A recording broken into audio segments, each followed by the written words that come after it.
بسم اللہ الرحمن الرحیم۔ حاضرین محترم،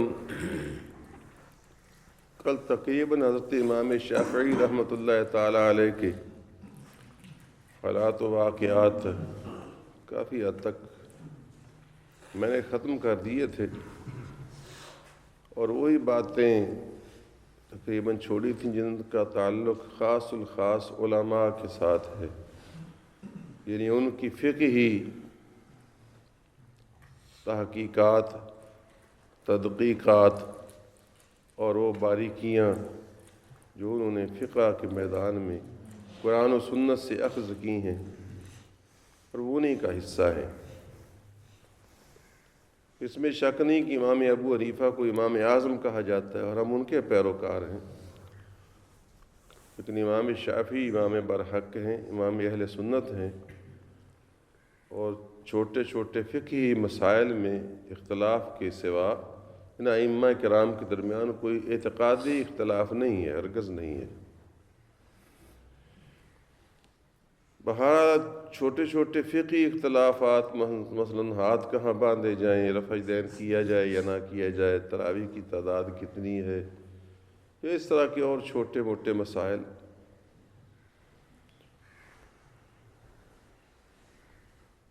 کہ نماز نہ پڑھنے سے کافر ہوتا ہے کہ نہیں ہوتا،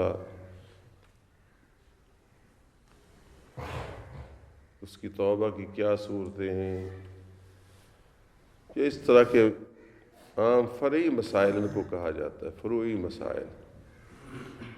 تو یہ فروعی مسائل کا اختلاف اصل اختلاف نہیں ہوتا۔ اگر واقعی فروعی اختلافات ہوں تو یہ مبارک ہیں، کیونکہ اس طریقے سے دین میں وسعت پیدا ہوتی ہے کہ گھڑی کے ساتھ چین گھڑی کا لوہے کا ہو تو نماز ہوتی ہے یا نہیں ہوتی، یا سپیکر میں نماز پڑھانی جائز ہے یا نہیں جائز مناسب۔ تو اس طرح کے یہ نئے نئے مسائل میں، یا خون کا عطیہ کسی کو دینا جائز ہے نہیں جائز، یہ نئے مسائل ہیں، جس طرح ان میں اپنی اپنی علماء کی رائے ہوتی ہے، ہر ایک کے پاس کچھ دلائل ہوتے ہیں، تو اس سے امت کو فائدہ پہنچتا ہے، اور یہ ضروری ہیں۔ اسی کا نام اجتہاد ہے، اور اسی سے دینی ضروریات پیدا ہوتی ہیں، اور اسلام میں اجتہاد کی گنجائش بہت زیادہ رکھی گئی ہے۔ مثلا حضور اکرم صلی اللہ علیہ وسلم کے دور میں گاڑی تھی ہی نہیں، ٹرین یا ہوائی جہاز تھے ہی نہیں، تو آپ صلی اللہ علیہ وسلم نے ظاہر ہے ان کے بارے میں وضاحت کے ساتھ تو کچھ نہیں بتایا ہوگا، کچھ بنیادی چیز بتائی ہوگی۔ اب اس کی روح سے دو رائے ہو سکتی ہیں کہ کوئی گاڑی کو بھی کشتی پر قیاس کیا جائے، کہ جس طرح حضور صلی اللہ علیہ وسلم نے کشتی میں نماز جائز رکھی ہے، تو بعض گاڑی کو کشتی پر قیاس کرتے، جس طرح وہ پانی پر چل رہی ہوتی ہے، تو مجبوری کی صورت میں وہاں نماز ہم پڑھتے ہیں نا، کشتی کے اندر نماز حضور نے جائز رکھی، حالانکہ کشتی کے اندر رخ بھی پھر جاتا ہے بعض اوقات، اور وہ ایک طرح سے زمین تو نہیں ہے نا، پانی کے اوپر تیر رہی ہے، اور اس کو سکون بھی نہیں، کشتی ہلتی بھی ہے۔ بعض علماء نے گاڑی کو کشتی پر قیاس کیا ہے، بعض نے اس کے برعکس کہ نہیں یہ تو زمین کے اوپر ہے، اس کو تو کھڑا بھی کریں تو وہ ہلتی رہے گی تھوڑی بہت، اس کو کھڑا کر دیں گے تو نہیں ہلے گی، یہ اسٹیشن پر رکتی بھی ہے، رک بھی سکتی ہے، وہ تو روکی نہیں جا سکتی، یعنی اس طرح تو نہیں روکی جا سکتی کہ ہلے ہی نہ، پانی کا روکنا بس میں تو نہیں، سمجھ آ رہی ہے نا؟ رہ گئی ہے جی کہ گورنمنٹ اجازت نہیں دیتے، تو گورنمنٹ کو اسلامی ہونا چاہیے، وہ گاڑیوں کو روک کے نماز پڑھانے کے لیے، اس طرح مختلف ہو رائے ہوگی نا، تو کسی نے جائز لکھا، کسی نے جائز، اس طرح ہوائی جہاز۔ تو یہ نئے مسائل میں ضرورت ہے اجتہاد کی، اور یہ آج بھی جائز ہے۔ اس وجہ سے اگر کسی بزرگ نے کہہ دیا، مثلا اعلیٰ حضرت نے کہہ دیا کہ تصویر مطلقاً حرام ہے، آپ نہیں اترواتے تھے مولانا احمد رضا خان رحمۃ اللہ تعالیٰ علیہ۔ تو اس دور میں ابھی اتنے پیچیدہ تقاضے پیدا نہیں ہوئے تھے، اب نیا دور آ گیا، اب اس میں جاسوسیاں ہو رہی ہیں، دہشت گردیاں ہو رہی ہیں، ملکوں کے تعلقات ہیں، انسانی زندگیاں پیچیدہ ہو چکی ہیں، مسائل پیدا ہوتے ہیں۔ تو اب اس کی صورت علماء نے سوچی اور حضور صلی اللہ علیہ وسلم کے بعض ارشادات سے قیاس کیا کہ آپ نے جو فرمایا کہ اگر کمرے میں ایسی تصویر ہو کہ جس کا سر غائب ہو اور نچلا دھڑ دھڑ ہو تو وہ تصویر نہیں کہلائے گی، وہاں نماز ہو جائے گی۔ تو انہوں نے کہا معلوم ہوا کہ اگر ایسا وجود ہو، ایسی تصویر ہو کہ جو قائم نہیں رہ سکتی، تو حضور نے کہ دھڑ کی مثال دے کر، سر کے غائب ہونے کی مثال دے کر سمجھا دیا تھا۔ اب اسے پر قیاس کرنا چاہیے کہ اگر آدھی تصویر ہو اوپر والی، ظاہر ہے کہ گردن سے اوپر بندہ ہو تو وہ اتنا انسان تو نہیں قائم رہ سکتا، سمجھ آ گئی نا؟ تو اس سے انہوں نے قیاس کر لیا۔ تو اللہ تعالیٰ ان علماء کرام پر، ائمہ دین پر رحمت فرمائے کہ انہوں نے مسلم امت کے لیے دین میں تحقیق کر کے ہمارے لیے راہیں آسان کی، ان سے برکت ہوتی ہے۔ اور جس دین میں یہ گنجائش نہ ہو وہ پھر عیسائیت کی طرح رہ جاتا ہے، کیا کہ بس وہ پیر پادریوں کی اپنی دنیا اور اقتدار کے ایوانوں کی اپنی دنیا، بس وہ ایک رسمی سا کام کر آتے ہیں، کبھی کبھی اتوار کو جا کر چند منٹ گھنٹیاں سن لیں اور مریم کے مجسمے کو سجدہ کر دیا، آ گئے۔ باقی پیر پادریوں کو ان کے ساتھ کوئی تعلق نہیں۔ لیکن اسلام تو ایک پوری زندگی کو گھیرتا ہے، آفاقی مذہب ہے، اس لیے اسلام قیامت تک کا دین ہے، اس میں ہر چیز کی گنجائش ہے، اجتہاد کی گنجائش رکھی گئی ہے۔ تو اس طریقے سے ائمہ کرام جو ہے نا، ان کی سب کی ہستیوں کا احترام کرنا چاہیے، اور اس حوالے سے ہم کسی بھی کو برا نہیں کہتے۔ مثلا اگر کوئی رفع دین کرے تو ہم برا نہیں کہتے، نہ ہمیں کہنا چاہیے، لیکن چونکہ ہمارے ہاں عام طور پر رفع دین وہ کرتے ہیں جن کے اعتقادات میں کچھ خرابیاں ہیں، تو اس وجہ سے ہمارا ان کے ساتھ اختلاف ہو جاتا ہے۔ ورنہ ان بزرگوں میں امام ابو حنیفہ بھی رسول اللہ کو بار بار استغاثہ کرتے ہیں، یا رسول اللہ کہہ کر، ان کے قصیدے موجود ہیں، حضور صلی اللہ علیہ وسلم سے مدد طلب کرتے ہیں، اور وہ عقیدے ہم سے ملتے جلتے ہیں۔ مثلا آپ کہتے ہیں کہ یا رسول اللہ اگر آپ آدم کی پیشانی میں نہ ہوتے تو آدم کی توبہ قبول نہ ہوتی، اگر آپ نوح کی پیشانی میں نہ ہوتے تو نوح کی کشتی کبھی پار نہ لگتی، اگر آپ جبین ابراہیم میں نہ ہوتے تو ابراہیم پر نار گلزار نہ ہوتی۔ اس طرح آپ، وہ بڑے شاندار اشعار ہیں، عربی کے اشعار ہیں۔ تو اس سے وہ پتہ چلتا ہے کہ وہ عقیدے ہمارے اہل سنت و جماعت کے عقیدے تھے۔ تو اس لیے وہ یا رسول اللہ کہہ کر التجا کرتے ہیں، استدعا کرتے ہیں، پکارتے ہیں، مدد مانگتے ہیں رسول اللہ سے، تو اس کا مطلب ہے کہ ان کے عقیدے ہم اہل سنت و جماعت کے عقیدے تھے۔ تو اس لیے عقائد کے لحاظ سے ان بزرگوں میں اس طرح یہ امام شافعی کا ذکر میں نے سنایا کہ وہ سادات کرام کا، سید کا اتنا ادب کرتے تھے کہ وہ بچہ کھیلتا کھیلتا قریب آ جاتا تھا تو وہ حدیث پڑھاتے ہوئے کھڑے ہو جاتے تھے، وہ دور چلا جاتا تھا پھر بیٹھ جاتے تھے۔ تو سید کا، آل رسول کا اتنا ادب کرنا، اہل بیت کی اتنی تعظیم کرنا، یہ اہل سنت کا کام ہے، شیعہ کا یا کسی دوسرے کا کام نہیں ہے۔ اس طرح سب صحابہ کرام کو قابل تعظیم سمجھنا، اور ان کے درمیان جو کوئی اختلاف ہوا ہے اس کو اللہ تعالیٰ کے سپرد کرنا، کیونکہ ہمیں تاریخ میں جو باتیں لکھی ہوئی ہیں وہ متضاد ہیں، مختلف ہیں، پتہ نہیں چل پاتا 100% کہ صحیح بات کیا ہے، غلط بات کیا ہے۔ ہر ایک نے اپنی مرضی کے مطابق اپنے دور کے بادشاہوں کی خواہش کے مطابق تاریخیں لکھ ڈالی، اور ایسے ایسے دور ازکار واقعات لکھے ہیں۔ واقعہ امام حسین میں کوئی پتہ ہی نہیں چلتا، گڈمڈ ہو جاتا ہے۔ تو اس طریقے سے وہ جو ہے نا چیزیں، ان پر سب کا مسلک یہی ہے ائمہ دین کا، چاروں امام ہمارے، ان میں سے کوئی بھی یزید کے بارے میں کفر کا فتویٰ نہیں دیتا۔ زیادہ زیادہ وہی بات کہتے ہیں جو میں نے کہا کہ وہ ایک نااہل تھا شخص جس کو امام حسین رضی اللہ تعالیٰ عنہ کے مقابلے پر نہیں آنا چاہیے تھا۔ امیر معاویہ تو حاکم عادل تھے، ان کے اور حضرت علی کے مرتضیٰ کے درمیان تو اختلاف جو تھا اس کی ایک بنیاد تھی، غلط فہمی تھی تو غلط فہمی لیکن بنیاد تو تھی، لیکن یہاں تو کوئی غلط فہمی نہیں تھی، بس یزید کو حوث تھی کہ اب میرے پاس ہونی چاہیے، میں جو بیٹا ہوں۔ تو اس کو صحابہ کرام جو اس وقت موجود تھے اور اہل الرائے جو موجود تھے ان کی اوپر خلافت کا مسئلہ چھوڑنا چاہیے تھا۔ پھر وہ چاہے تو امام حسین کو بناتے، پھر چاہے عبداللہ ابن زبیر کو بناتے، چاہے عبداللہ ابن عمر کو بناتے، چاہے عبداللہ ابن عباس کو بناتے۔ یہ بہت سارے بزرگ صحابہ یا صحابہ زادے موجود تھے، سمجھا گئی اچھی طرح؟ تو یہ بات ہے۔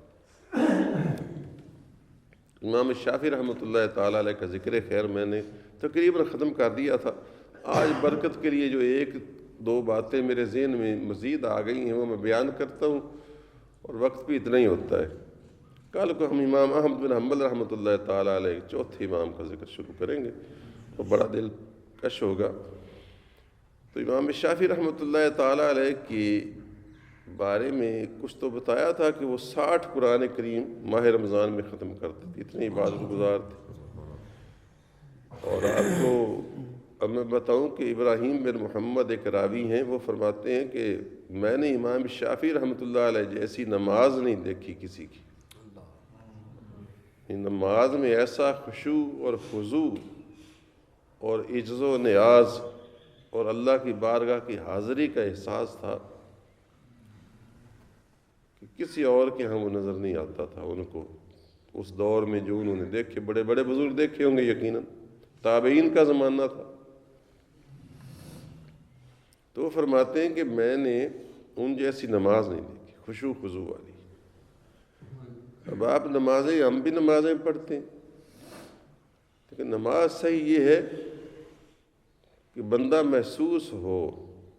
محسوس کرے، دیکھنے والا بھی اور ہو کہ یہ بندہ اللہ حکم الحاکمین کے حضور میں کھڑا ہے، نہ اس کا دھیان کہیں دائیں بائیں ہو، نہ اس کی کوئی حرکت ایسی بتائے جس میں اللہ تعالیٰ کے ادب میں ذرا بھی کمی محسوس ہو۔ دیکھو نا جی، میں مثال دے دیتا ہوں، مثلا آپ کے سامنے ایک بڑا افسر کھڑا ہو تو آپ بار بار یوں نہیں کرتے، نہیں جی؟ تو نماز میں اگر کھڑا ہے اور کبھی بغیر قرات کی ضرورت کے کھنگورے مارنے لگا، کبھی ڈکار پر ڈکار لیے جا رہا ہے، کبھی کھجلا رہا ہے، کھرک رہا ہے، کبھی ہاتھ داڑھی پر پھیرے جا رہا ہے، کبھی اوپر دیکھتا ہے، کبھی دائیں ادھر کنکیوں سے دیکھتا ہے کیڑا کھڑا ہے، نماز میں دھیان نہیں، مطلب کا پتہ نہیں، کہہ کیا رہا ہوں، سن کیا رہا ہوں، کر کیا رہا ہوں، تو ایسے بے سمجھی کی 4 حرکتیں کر کے دوڑ جائے، اور وہ بھی ادھوری سی، آدھا سجدہ کیا اور آدھے کے درمیانی فاصلے کے چلا گیا، رکوع اچھی طرح نہ کیا، تعدیل ارکان نہ کی، تو یہ تو بالکل ہی بوگس سی نماز ہوتی ہے نا ہماری۔ لیکن ان کی ایسی نماز، وہ ایسی نماز ہے کہ بعض بزرگوں کے متعلق سنا ہے کہ مسجد کو اتفاقاً اللہ نہ کرے آگ لگ جاتی ہے کسی سے، جس طرح آج کل بھی تار شارٹ ہو جائے، گور ہو جائے، تو اب مسجد کو آگ لگ کے انہیں خبر نہیں اور نماز میں مصروف ہے۔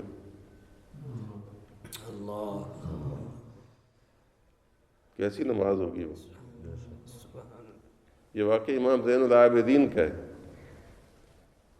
امام حسین کے صاحبزادے، جن کو سجاد ان کا نام ہے، شاید آپ کو سنا ہو کبھی آپ نے، سجاد۔ تو سجاد میں بڑے سجدے کرنے والا،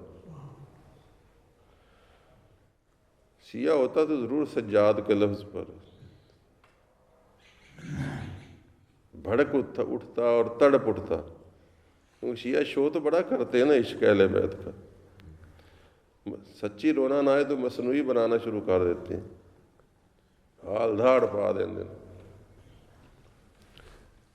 خیر اس طرح کی مصنوعی محبت سے اللہ بچائے. بہرحال حضور صلی اللہ علیہ وسلم کے اہل بیت سے محبت ہے نا، تو سجاد کے نام سے آپ کو پتہ ہو، سجاد ان کا لقب ہے، بہت سجدے کرنے والا. اس طرح آپ علی مرتضیٰ کا تو آپ کو پتہ ہے کہ آپ کے جسم سے انہوں نے تیر کھینچ لیا تھا. آپریشن کا زمانہ نہیں تھا، تیر نہیں نکلتا تھا، ایک پشت میں لگا تھا کسی جنگ میں، اس کا پھاڑا اندر رہ گیا تھا. آپریشن کا زمانہ نہیں تھا، بے ہوش کیا نہیں جاتا تھا، نہ بے ہوش وہ ہونے والے تھے. تو سوچا کہ کس طرح نکالا، جو نماز میں نکال لیا کہ نماز پڑھ رہے ہوں گے نا تو نکال لو، پتہ نہیں چلے گا کہ تکلیف ہوئی کہ نہ. ایسی محویت، سبحان اللہ و بحمدہ سبحان اللہ العظیم. وہ سچ حضور صلی اللہ علیہ وسلم نے فرمایا کہ وَاعْبُدْ رَبَّكَ كَأَنَّكَ تَرَاهُ، اپنے رب کی یوں عبادت کر گویا کہ تو اس کو دیکھ رہا ہے.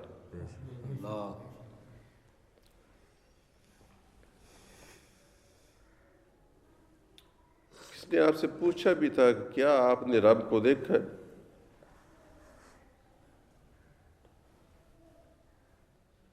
تو آپ نے فرمایا کہ میں ایسے رب کی پہ کیسے عبادت کر سکتا ہوں جس کو دیکھا نہ ہو. تو یہ ان کی خاص بات ہے. ظاہر ہے کہ وہ آنکھ دیکھنا جو ہے ان ظاہری آنکھوں سے دیکھنا تو نہیں ہوگا. نہیں سمجھو کوئی غلط فہمی نہ ہو جائے. میں ایسے رب کی عبادت کیسے کر سکتا ہوں جس کو دیکھوں ہی نہ؟ تو اس سے مراد یہ آنکھوں کا دیکھنا تو نہیں ہوگا، کیونکہ آنکھوں سے تو دیکھا جا نہیں سکتا. اللہ تعالیٰ نے خود قرآن کریم میں فرما دیا لا تدرک الابصار وهو یدرک الابصار، کہ اللہ تعالیٰ کو آنکھیں ادراک نہیں کر سکتی انسان کی ظاہری آنکھیں. ہے تو وہ کوئی باطنی نظر سے دیکھنا، دل کی نظر سے دیکھنا، لیکن ہے کوئی ایسی محویت ضرور ہے جس سے اللہ کے جلوے ان پر طاری ہوتے تھے، وارد ہوتے تھے. تو میرے بھائی امام شافعی رحمۃ اللہ تعالیٰ علیہ کے متعلق ابراہیم بن محمد کہتے ہیں کہ میں نے ان جیسی نماز کسی کی نماز نہیں دیکھی، بلکہ انہوں نے کہ نہایت خوبصورت آگے ترتیب قائم کی. فرماتے ہیں کہ امام شافعی کی نماز مسلم بن خالد کی نماز جیسی تھی. کہ مسلم بن خالد کوئی اور بزرگ ہیں، تابعی ہیں غالباً، اور مسلم بن خالد کی نماز مسلم بن جریج کی طرح تھی، اور مسلم بن جریج کی نماز عطا کی طرح تھی. یہ عطا ہیں قرآن کریم کے بہت بڑے مفسر ہیں، تفسیری روایات ان سے منقول ہیں. اور عطا کی نماز عبداللہ ابن زبیر جیسی تھی، اور عبداللہ ابن زبیر کی نماز ابو بکر صدیق جیسی تھی، اور ابو بکر صدیق کی نماز رسول اللہ کی نماز جیسی تھی، اور رسول اللہ کی نماز جبریل کی نماز جیسی تھی.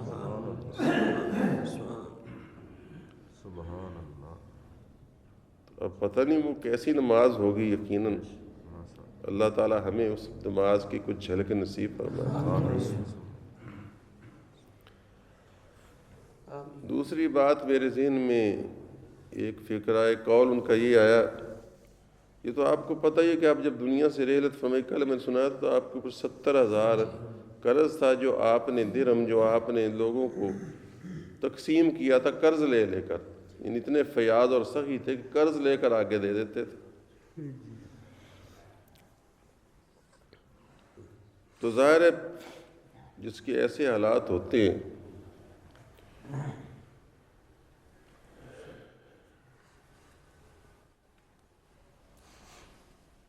وہ مالی طور پر بظاہر نادار اور تنگ دستی رہتا ہے ظاہری طور پر. تو آپ کے پاس بھی مسکینی کے سوا ظاہراً کچھ نہ تھا. ہمارے رسول اللہ بھی ظاہر مسکینوں کی طرح رہتے تھے، اگرچہ دونوں جہاں کے خزانے ان کے ہاتھ میں تھے، لیکن آپ مسکینی کی زندگی کو پسند فرماتے تھے، کیونکہ مسکین اللہ کے قریب تر ہوتا ہے اور امیر کو لاکھوں جھنجھٹ ہوتی ہیں. ویسے اللہ تعالیٰ امیر کرے تو شکر ادا کرنا چاہیے. اس حوالے سے تو میں یہ بات نہیں کہتا، لیکن اس حوالے سے میں یہ بات کہتا ہوں. میں ویسے شکر ادا کرتا ہوں کہ اللہ تعالیٰ نے اب ہمیں آسودہ کیا ہے، یہ بھی اس کا کرم ہے، نعمت کا شکر ادا کرنا چاہیے. لیکن یہ بھی حقیقت ہے کہ رات میں قاری صاحب کے گھر گیا، ان کی اماں جان آئی ہوئی ہیں، وہ بیچاری ذرا معذور اور مجبور ہیں،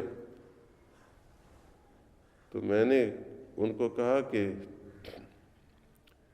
آپ اللہ تعالیٰ کا شکر ادا کیا کریں اس غربت پر جو اللہ تعالیٰ نے آپ کے نصیب میں کی ہے۔ میں نے کہا ہم بھی کبھی اتنے خوش قسمت تھے جب آپ کی طرح غریب تھے۔ تو وہ کہنے لگے الحمدللہ، میں تو ویسے اچھے گھر کی ہیں، الحمدللہ میں تو خوش ہوں کہ اللہ تعالیٰ بس اتنا ہی دے جتنا روز کی ضرورت ہے بس۔ تو ظاہر ہے کہ شاید آپ کو بھی میری بات بناوٹی لگے، میں آپ کے خیالات پر زور نہیں رکھتا، نہ میں مجبور کر سکتا ہوں کہ آپ مجھ کو مانیں، آپ مانیں یا نہ مانیں۔ میں ایک ایسی جگہ بیٹھا ہوں جہاں مجھے 7 پشت سے جاننے والے موجود ہیں، اس وجہ سے ان پر میری خامیاں یہاں ہیں اور میں ہیں بھی خامیوں سے بھرا ہوا، اس وجہ سے ہو سکتا ہے میری آپ بہت ساری باتوں کو بناوٹی سمجھتے ہوں، اللہ ہی جانتا ہے دلوں کا حال۔ لیکن یہ میں حقیقت کہتا ہوں کہ جب ہم غریب تھے تو اس سے مزے میں تھے، اب جس مزے میں ہیں اس سے زیادہ مزے میں تھے، اور یہ بات گھر میں بھی میری ہو جاتی ہے، اگرچہ بچوں کو اتنی راس نہیں آتی، لیکن یہ ہے کہ میں کہتا ہوں غریب کے سارے افراد ایک کمرے میں ہوتے ہیں، ایک دوسرے کا دکھ سکھ سنتے ہیں، ایک دوسرے کو دل کی بات بتاتے ہیں، ایک دوسرے کا خیال ہوتا ہے۔ بڑوں کا کیا حال ہے، بیٹا کسی کمرے میں ہے، ماں کسی کمرے میں ہے، باپ کسی کمرے میں، بہت سارے کمرے جو ہوئے، ہر ایک کے اندر صوفے سیٹ پڑے، ہر ایک کے اندر بیڈ پڑے، ہر کے ساتھ اٹیچڈ بات ہے، تو کیا اس کی رات ہے؟ کیوں جی؟ کوئی ایک سکھ ہے غربت کے، غربت بڑے سکھ، اور اب بڑے گھر ہوں تو بجلی کے مسائل، گیس کے مسائل، جی صفائی کے مسائل، ٹوٹ پھوٹ کو درست کرنے مرمت کے مسائل، مینٹیننس کے مسائل، پیسے پر پیسہ۔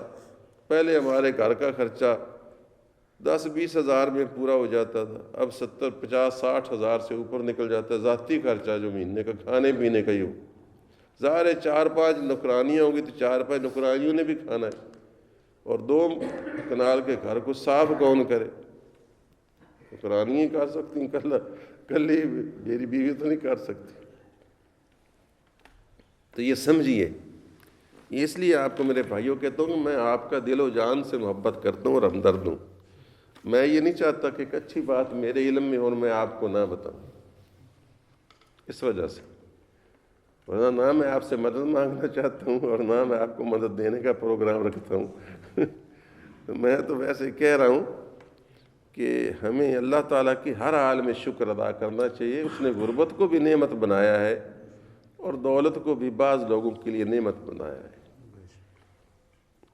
اس طرح غربت بھی بعض لوگوں کے لیے نعمت ہوتی ہے، ہو سکتا ہے بعض لوگوں کے لیے غربت عذاب بھی ہو۔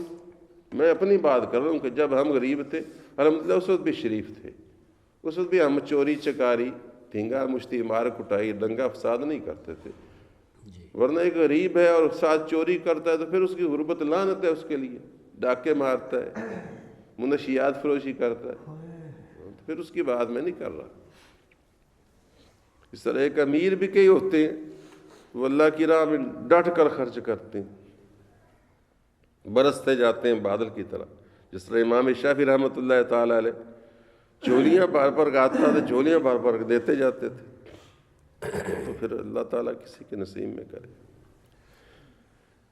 تو آپ مقروض رہتے تھے، تنگ دست تھے، اور آپ کے دل میں یہ تمنا ہوتی تھی کہ کاش اللہ تعالیٰ مجھ کو اور زیادہ دے تاکہ میں اور زیادہ اس کی راہ میں خرچ کروں۔ تو آپ کا یہ قول مجھے یاد آ رہا ہے، فرماتے ہیں اگر فراخی عقل و تدبیر پر منحصر ہوتی، اور یہ بھی آپ سن چکے کہ آپ کے زمانے میں آپ سے زیادہ دانشور کوئی نہیں تھا، اور آپ کی عظمت کا بڑا ثبوت ہے کہ تقریباً سارے چیدہ محدثین جو ہیں وہ آپ کے پیروکار ہیں۔ امام بخاری شافعی کے پیروکار ہیں، امام مسلم شافعی کے پیروکار ہیں، امام ابو داود امام شافعی کے پیروکار ہیں، ابن ماجہ امام شافعی کے پیروکار ہیں، صرف امام ترمذی کا تھوڑا سا، وہ بھی سیاہ کی کتاب ہے، تھوڑا سا جھکاؤ لگتا ہے دوسری طرف، لیکن غالباً دعویٰ وہ بھی شافعی ہونے کا ہی کرتے ہیں۔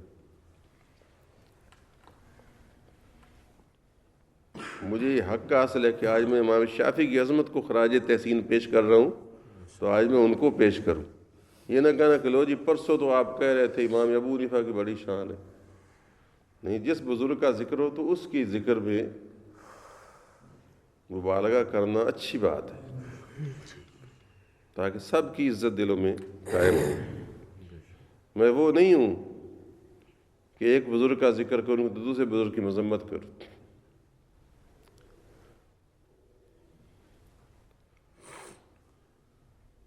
آپ نے دیکھا ہوگا کہ میں خواجہ محمد اکبر رحمۃ اللہ تعالیٰ علیہ کے اشعار بھی کبھی کبھی کوٹ کرتا ہوں، حالانکہ سچ یہ ہے کہ ہمارا کوئی نوری دل سے پسند نہیں کرتا کہ میں خواجہ محمد اکبر کا کوئی شعر کوٹ کروں۔ میں جھوٹ نہیں بولتا، مجھے پتہ ہے مزاج کا، بڑوں کی بات نہیں کرتا، حضرت صاحب کے ساتھ ان کا ذکر خیر چلتا تھا، ان کے ساتھ ان کے پاس میں نے باتیں کی، انہوں نے بھی کی۔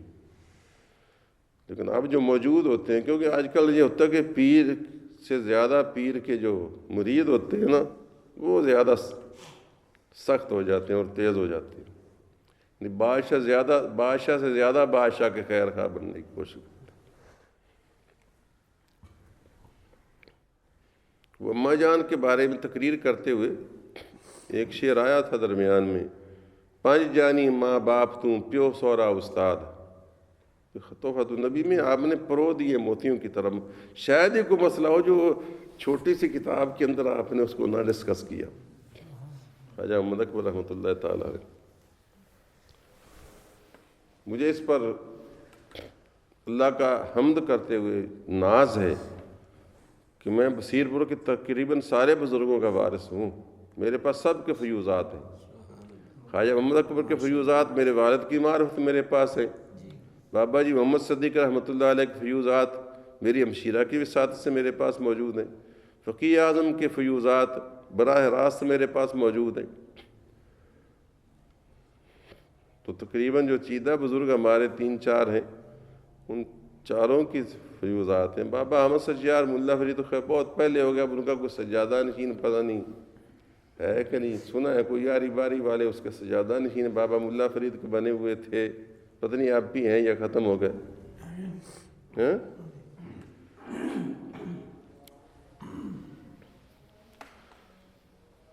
تو بات لمبی پھر ہو جاتی ہے مجھ سے، وہ میں بات کر رہا تھا کہ حضرت امام شافعی فرماتے اگر فراخی عقل اور تدبیر پر منحصر ہوتی تو مجھے آسمان کے ستاروں سے لٹکتا ہوا دیکھتے۔ مطلب کیا ہے کہ اللہ تعالیٰ نے دولت عقل کے حوالے سے نہیں بانٹی، بات کا مطلب سمجھیں، اللہ نے دولت عقل کے حوالے سے نہیں بانٹی ہے، بلکہ دولت کو اپنی مرضی کے ساتھ بانٹا ہے۔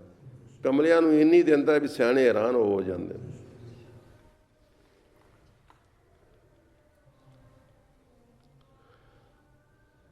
ہمارے شہر کے جو بڑے بڑے سرمایہ دار ہیں نا، ان کو کبھی محفل میں بٹھا کر اس سے گفتگو کر کے دیکھ لیں، آپ کو پتہ چلے گا کہ پائیا ہی ہے۔ تو حضرت فرماتے ہیں کہ اگر فراخی عقل و تدبیر پر منحصر ہوتی نا، کہ عقل مند بندہ امیر ہوتا اور بیوقوف غریب ہوتا، اور عقل مند امیر ہوتا تو مجھے آسمان کے ستاروں سے لٹکتا ہوا دیکھتے، مطلب کہ اتنا بلندی پڑ جاتا ظاہری طور پر دولت وغیرہ اور امیری اور توانگری کے لحاظ سے، لیکن اللہ تعالیٰ نے دولت اور فراخی کو عقل کے ذریعے نہیں بانٹا۔ شیخ سعدی رحمۃ اللہ تعالیٰ علیہ فرماتے ہیں اگر روزی بدانش برفزودے، یہ بزرگوں نے ان بزرگوں کی باتیں پڑھی سنی ہوتی ہیں، اگر روزی بدانش برفزودے زنادہ تنگ تر روزی نہ بودے، اگر اللہ تبارک و تعالیٰ عقل کے ذریعے روزی بڑھاتا تو نادان سے تو زیادہ تنگ دست اور مسکین کوئی بھی نہ ہوتا، وہ تو مارا جاتا، مگر وہ ایسا اللہ ہے ایسا پروردگار ہے بناداں آنچنا روزی رسانت کہ دانا انترا حیران بے مانت، کہ وہ نادان کو یوں روزی پہنچاتا ہے کہ دانا اس کو دیکھ دیکھ کر حیران ہو جاتا ہے۔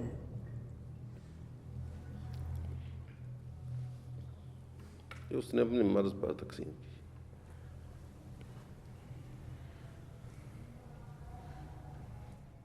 تو امام شافعی رحمۃ اللہ تعالی علیہ حضرت علی مرتضیٰ کے اس شعر کے مصداق تھے۔ حضرت علی مرتضیٰ کا ایک شعر ہے، رضینا قسمت الجبار فینا لنا علم وللجہال مالو، ہم اللہ تعالیٰ کی اس تقسیم پر راضی ہیں کہ اس نے ہمیں علم دیا ہے اور جاہلوں کو مال دیا ہے۔ فإن المال يفنى عن قریب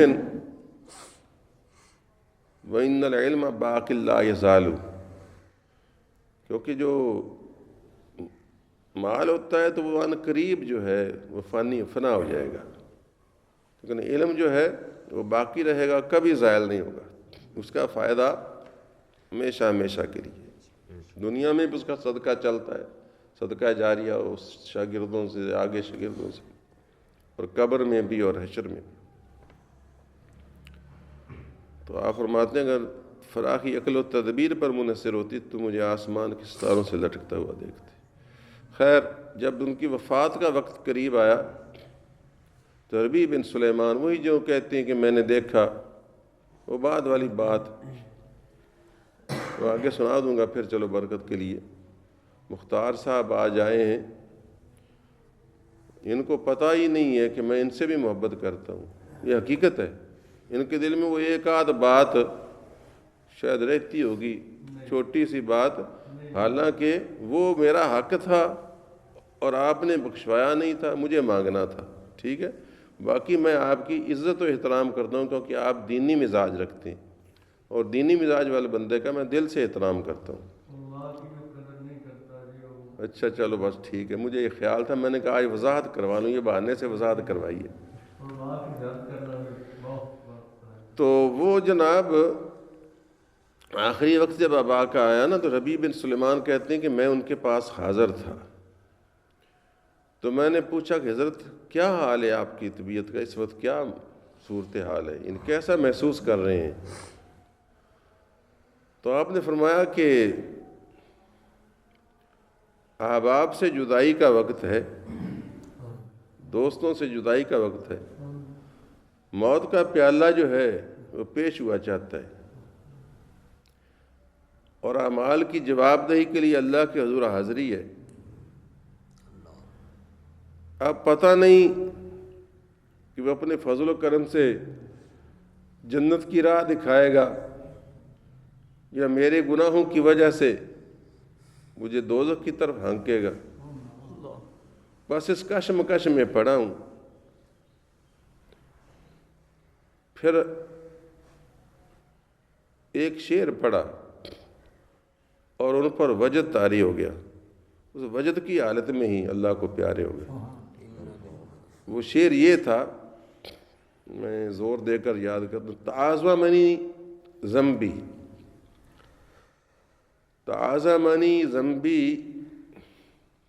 فلما کرنتہ تعاظمنی ذنبی فلما کرنتہ بعفوک یا ربی کان ہوا اعظما۔ تعاظمنی ذنبی، میرے گناہ مجھ کو بہت بڑے نظر آئے، میرے گناہ مجھ کو بہت کثرت سے اور بڑے پہاڑ گناہوں کے نظر آئے۔ فلما کرنتہ بعفوک یا ربی، لیکن جب میں نے میرے رب تیرے معافی کے مقابلے میں ان کو دیکھا، تیرے کرم کے مقابلے میں کر کے ان کا موازنہ کیا، تو کانا ہوا اعظما، تو مجھے پتہ چلا کہ تیری معافی تو میرے گناہوں کے پہاڑوں سے بھی بڑی ہے، تیرا عفو تیری رحمت تو کو مالیہ سے بھی بہت زیادہ ہے۔ یوں کہہ لیجیے ایک آسان زبان میں کہ جب میں نے اپنے گناہوں کو دیکھا تو کو مالیہ نظر آئے، لیکن جب میں نے تیری رحمت کے مقابلے میں ان کو کیا تو معلوم ہوا کہ تیری رحمت تو کو عمالیہ کے بھی ہزاروں کروڑوں گنا زیادہ ہے۔ تو یہ شعر ایسا ہے کہ اس پر بندے کو وجد طاری ہو جائے، اور ایک بندہ گناہ گار جو اللہ تعالیٰ کی بارگاہ میں پیش ہو رہا ہو، اس کی حالت یہ ہو جانی چاہیے ذوق اور وجد میں کہ اس کو اپنی ہوش نہ رہے۔ تو اس حال میں آپ اللہ کی بارگاہ میں رخصت ہو گئے۔ اس فوت ہونے کے بعد یہی ربیع بن سلیمان کہتے ہیں کہ میں نے خواب میں دیکھا، آپ کے خاص شاگردوں میں تھے، کہ میں نے پوچھا حضرت کیا ہوا، کیسا ہوا؟ فرمایا اللہ تعالیٰ کی رحمت مجھ پر نچھاور ہو گئی، اس نے مجھے فرشتوں کو حکم دیا کہ اس کو جنت میں سونے کی کرسی پر بٹھاؤ اور اس پر موتی، مروارید، یاقوت، زبرجد موتی اس کے اوپر نچھاور کرو، جس طرح دولہے پر پھول میں پتیاں نچھاور کی جاتی ہیں۔ مجھے اللہ تعالیٰ نے یوں میرے ساتھ معاملہ فرمایا۔ انا للہ و انا الیہ راجعون۔ خدا رحمت کو نہ دیں عاشقان پاک تین اطرا۔ اللہ صلی اللہ وسلم وبارک علی سیدنا و مولانا محمد النبی الامی وعلی آلہ وصحبہ وبارک وسلم۔